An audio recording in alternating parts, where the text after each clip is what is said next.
we're on a commercial roof here today. They're going to convert the shed or below us into a bar, and obviously we've got to remove all this. You can see it's going to be a bit of work, but we've got the trusty pressure washer here. We're going to blow all the debris off. We're starting to prune back some of the trees as well, and I'll show you the results. I'll just show you briefly what we can achieve.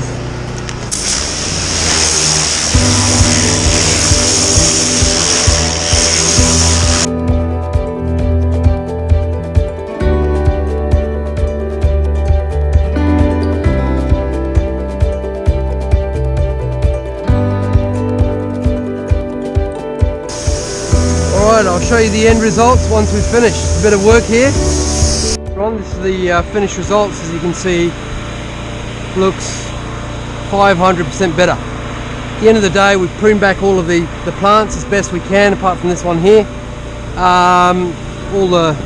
This wasn't a roof clean, it was just to get the debris off the top of the roof. Unfortunately, because they've left it so long, all of the creepers and that are growing right through the gutter, creating difficulty to get the root systems out there. But fundamentally, we flushed all the gutter as well, and there we go. Finished results, very satisfying. Hope you enjoyed the video.